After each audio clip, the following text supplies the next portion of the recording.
Stocks, bonds, options, commodities. Understanding and beginning your own personal investment strategy. How to save, survive, thrive, and invest wisely during economic hardship. In the Know with Phil Hayes starts right now.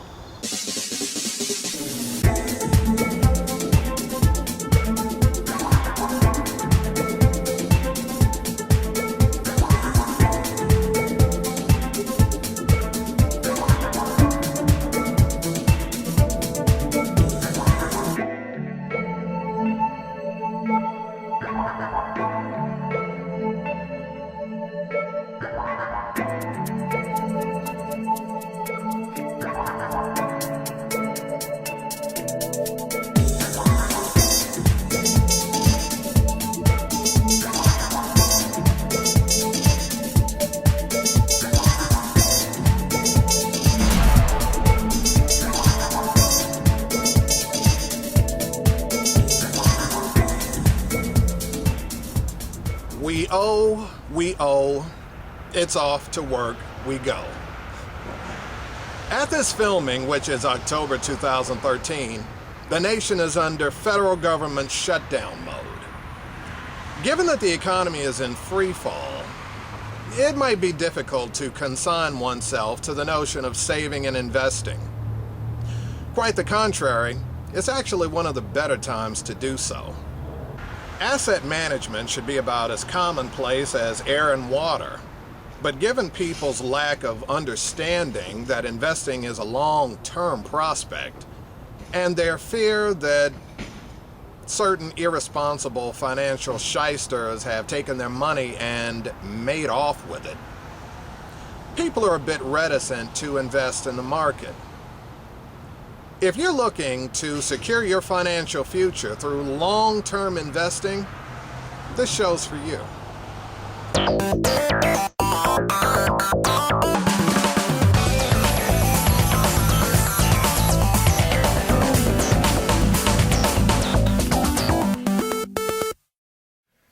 And we're here with Deb Kriebel and Mindy Gasthalter of Pinnacle Capital Advisory, I believe it is? Pinnacle Advisory Group. Pinnacle Advisory Group. Okay, so I threw in an extra word there, so that's all right. How you doing? Good, how are you? Good. Thank you for being on our show today. You're welcome. Tell us how you all got started in investment and management and portfolios and the like. Well, Pinnacle Advisory Group was founded 20 years ago, and our mission is basically to help clients with their financial planning, with their asset management, and to provide excellent client service.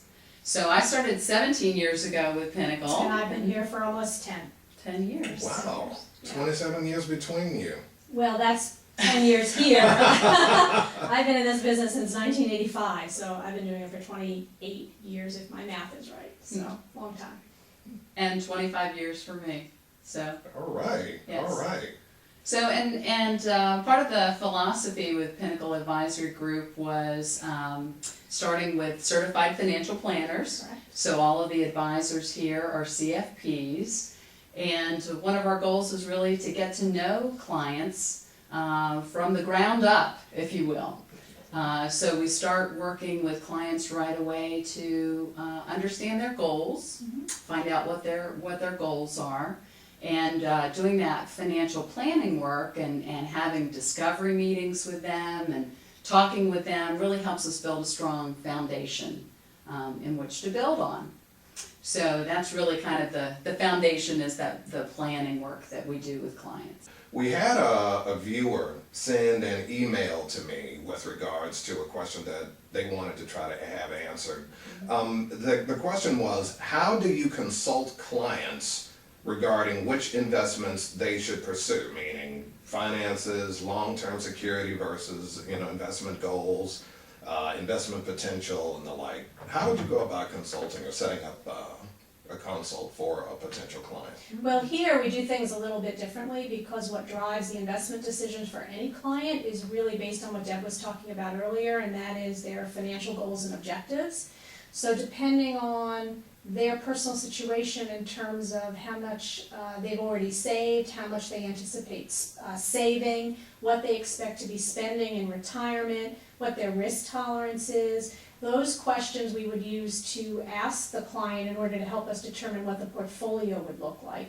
It's a little bit different here because we also use what we call models. So we have 5 model portfolios that we use, and they go from the most conservative to the most aggressive. So depending on their personal circumstances and situation, we try to tie that into one of the 5 models that we offer here. So it's a little bit different in terms of our philosophy and how we actually will recommend that the client invest their portfolio. So 5 models is what, basically they're like templates, if you will. Correct. We have different strategies that range from being more conservative, taking less risk, to more aggressive, taking more risk in the portfolio. And I think what Mindy hit on is very key. It's very individualized. Even though we have strategies or models, we're going to get to know our client, get to know what their needs are, their tolerance for risk, and really look at what strategy is the best for them. And we're looking long term. So again, we're planning perhaps for retirement.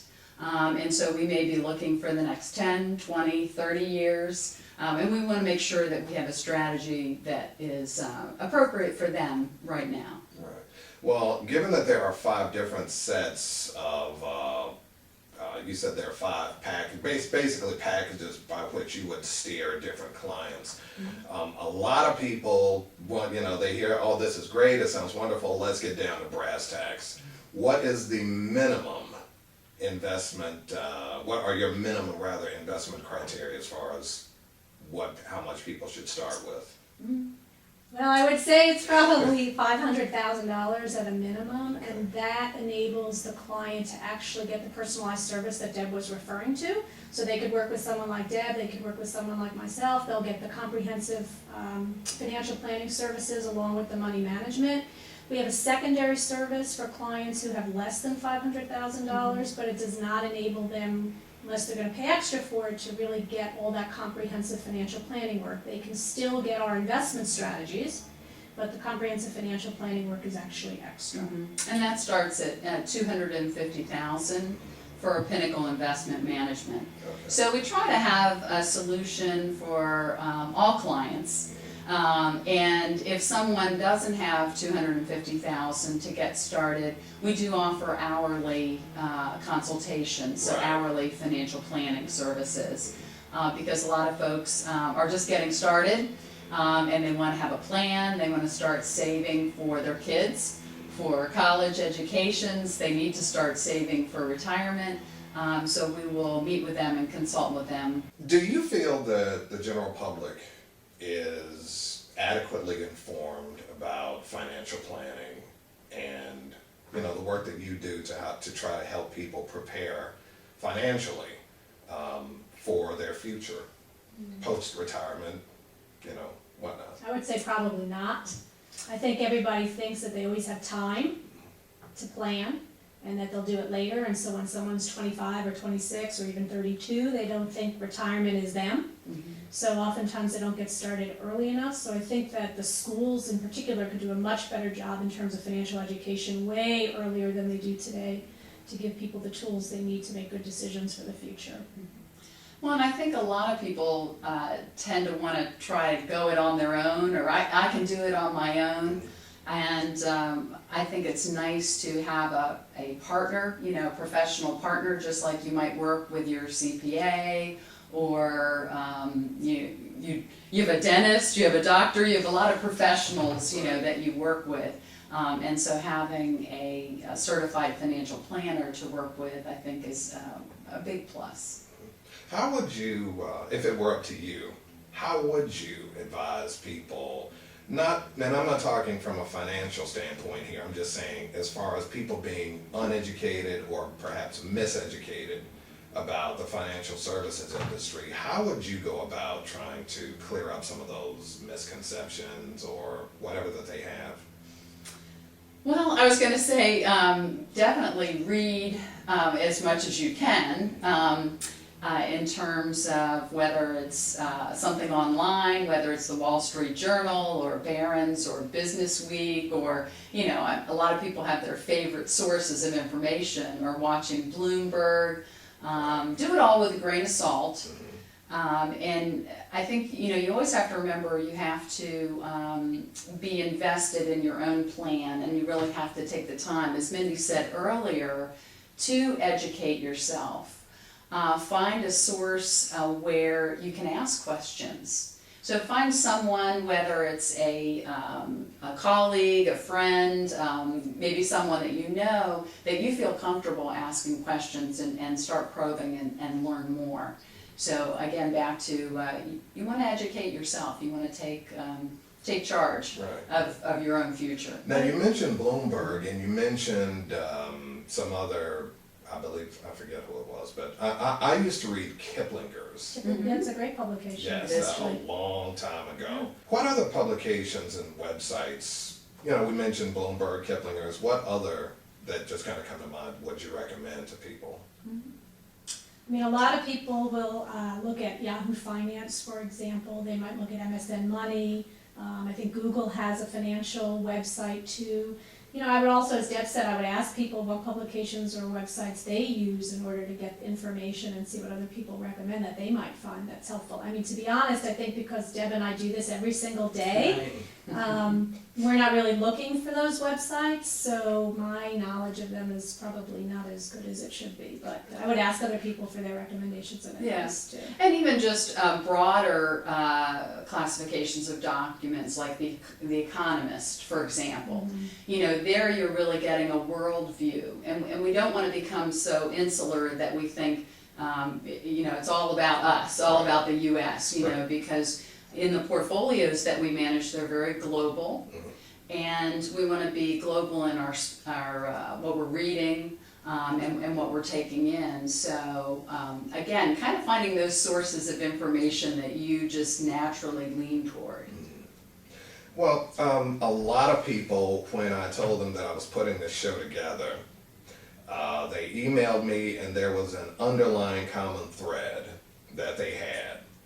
And it's two simple words, and I know that it's totally misrepresentative of what your industry stands for, but those two words are Bernard Madoff. Well, we often get questions. I know. I will often get questions from clients saying, how can I be sure you're not the next Bernie Madoff? Right. How do we know? That was actually what I was going to ask. I mean, a lot of people are scared of being taken in. I mean, I think the way that Bernie Madoff worked and the way that most people work are significantly different. So I'll give you an example. Here at Pinnacle Advisory Group, we don't actually do what's called custody money. We actually take your money or any other client who gives us money, and we have a third party who holds those funds. And that might be someone like Fidelity or Schwab. Right. So that client can go online and they can actually log in and look at their account at a third party, which would ensure that the monies are actually there. One of the things that Madoff did was that he housed the money internally. So there was no third party check. So now, using third parties, clients can go online and they can assure that their money really is there because they're checking an outside independent custodian that's not related in any way, shape, or form to Pinnacle Advisory Group. So that should provide some level of comfort, but yes, many people ask that question on a regular basis. I heard Bill Maher crack a joke. He was talking about, how hard it is to shove 10s and 20s in a mattress? I'm like, all the money you make, Bill, come on. But, it's a king size bed. Yeah, for exactly. Sure. California king. Oh, goodness. Given the current economy, let's say hypothetically somebody that's watching this show wanted to come in and invest long term. And again, this is just a total skeleton scenario here. Would it be 20% insurance, 20% mutual funds, 20% T-bills, or something along those lines? Yeah. Just a general outline. I mean, I would say that Pinnacle Advisory Group does not deem insurance to be an investment. Insurance is owned for a specific purpose that's not usually an investment purpose. It's usually income replacement. So we don't usually look at that in terms of a part of somebody's portfolio. But generally, as Deb said, the portfolios are globally diversified, so someone should have exposure to both US and international securities. They might want to own mutual funds, they might want to own individual stocks, they might want to own individual bonds, they might want to own something called exchange-traded funds, which are a new sort of hybrid security that's available. But in terms of the composition of the portfolio, for us, as we were talking earlier, we have the 5 models, and so depending on which model the client fit into would determine the allocation for those different buckets. So a very conservative portfolio might only have 20% exposure to the stock market, and a very aggressive portfolio is going to have 100% exposure to the stock market. And then where they are in terms of global versus US, again, is going to depend on sort of the risk tolerance of that particular portfolio and the client. So that's the best answer I can give. I can't really give you a sort of allocation in terms of 20% in stocks and 30% international, and it just really depends on the client. It is very individual. So we really want to get to know the client and find out how are you going to use these monies? You know, what are you saving them for? Is it going to be an immediate need? For example, if you've got to pay tuition for college, you've got to have that money in a money market account. So that you can pay the bill that's due. If it's something more long-term in nature, again, then that can be a part of the overall portfolio that can have more aggressive securities like stocks or stock-like funds. So we're going to work with each client individually to figure out what their needs are and how aggressive we need to be in the portfolio. Okay. So there's no shortcuts. You gotta do There's your no homework. easy answer. Right. I like There's no that. easy answer. That's good because you know it makes the consumer or the client have to actually look at what it is that they're investing in. Right, not and just- we spend a lot of time here on education. I mean, really, part of our role is to be educators. I always say no question is a dumb question. Please bring your questions, ask your questions, because our clients should feel more informed, more educated, more empowered, or we're not doing our job. So we put on our educator hat, and that's really important. Given the current economy, as bad as things are now, and this is mainly why I wanted to do this show, because I wanted to try to help educate people out there who are trying to make headways, if you will, through what's going on out there economically. Given the state of the economy, how would you advise people to invest? Again, bullish versus conservative. Well, I think the main thing is not to be afraid to invest, to go ahead and get started.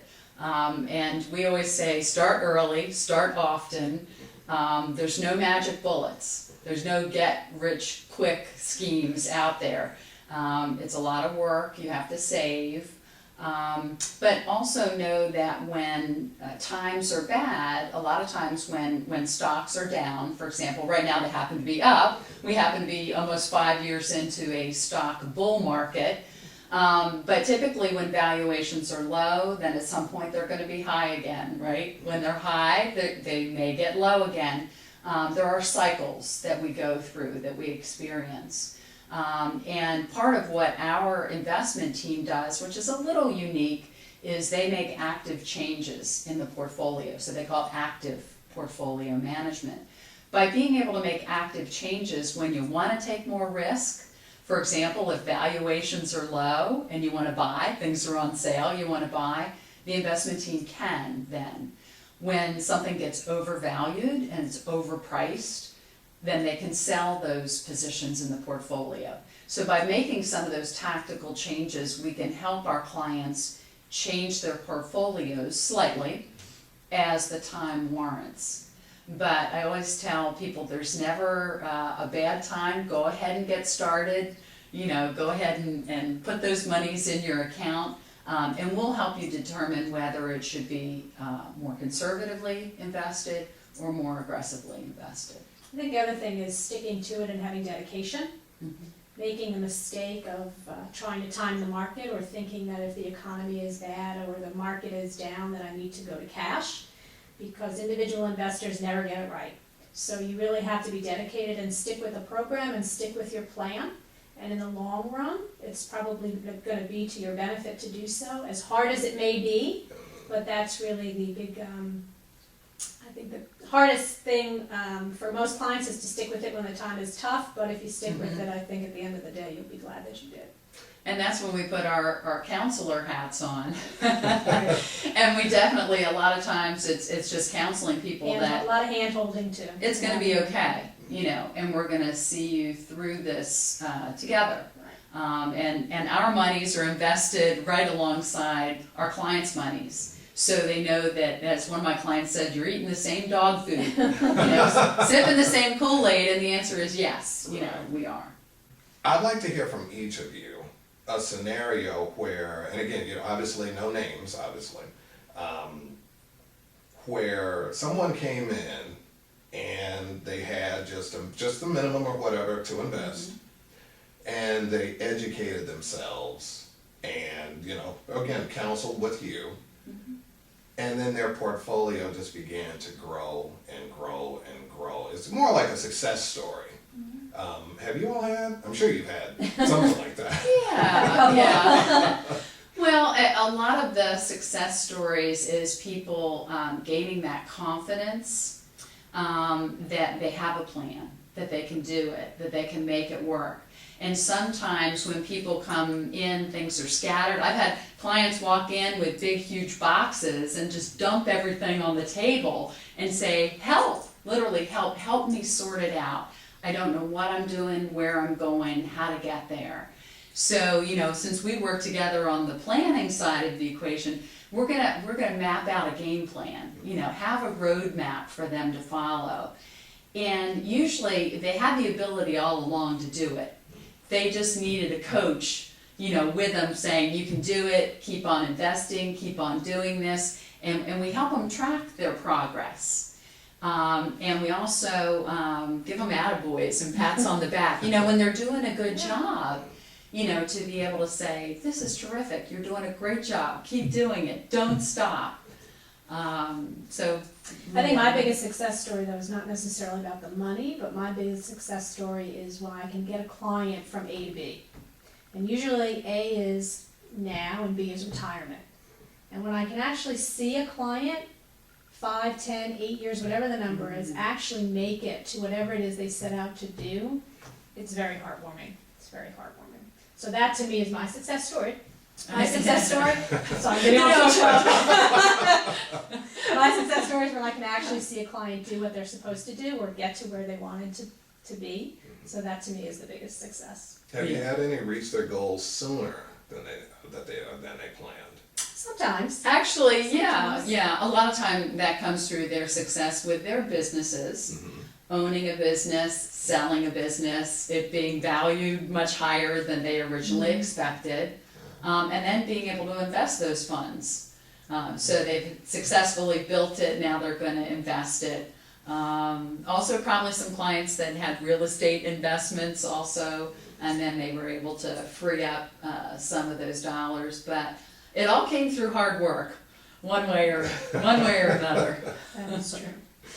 For those that who might still have some trepidation about investing or just about the market in general, because I mean I understand too, education is what really will keep you from being taken by someone like a Madoff or some of these other people who, you know, mismanage or misappropriate funds. Is there anything you can tell people who might still be like, well, I don't know if I should? Well, in terms of working with someone, as a certified financial planner, they actually have a website, cfp.org, I believe it is, where you can go and actually look for a certified financial planner in your area.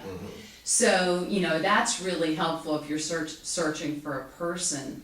But also, I think, give us a call. I mean, we'd be glad. The number is.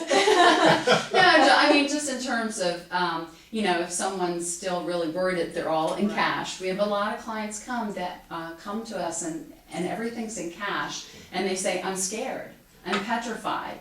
then we can sit down with them and we can talk with them about what's currently going on, what's gone on in the past, what we're currently doing, and help give them examples and stories to help them feel better.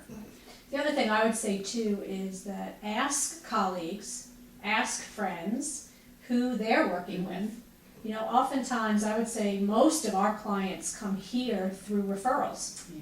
So they come because I said to Deb, I need some help with my finances, who are you working with? And they said, I'm working with Mindy at Pinnacle Advisory Group, she's great, you need to give her a call. So I would say for anybody watching this who wants to sort of get started, but doesn't really know how to get started, I would actually ask friends and colleagues for recommendations, and maybe one of them already is a client here, because we work with about 800 people, so it's possible We do. one of them is already here. But that's another way I think people should get started, is just ask somebody for recommendation, just like if you have to find a new dentist. You don't usually go to the yellow pages and Right. look Yeah. on your dentist, you say, friend. Phil, who's your dentist? Right.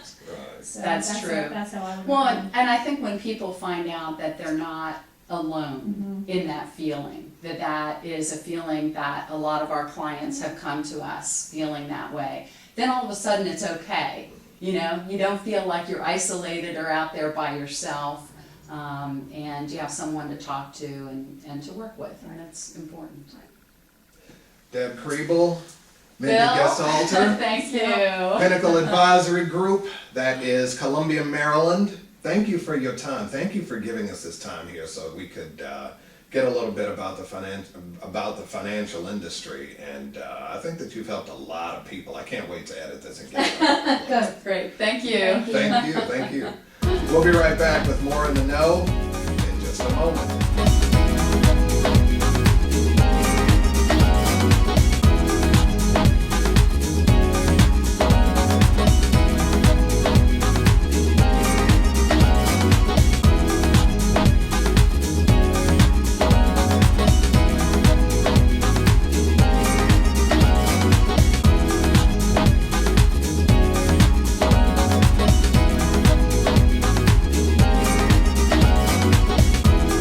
During this program, we've tried to highlight different ways by which you can invest and maximize a portfolio and remain financially soluble in both good economic times and rough ones. There may be fear and trepidation, and given the volatility of both the economy and the job market, the only guarantee is that there are no guarantees. I'll summarize it for you this way. You have the options to stock your funds into commodities, which in the long run bonds your financial futures. I'm Phil Hayes, and you're in the know. We'll see you next time.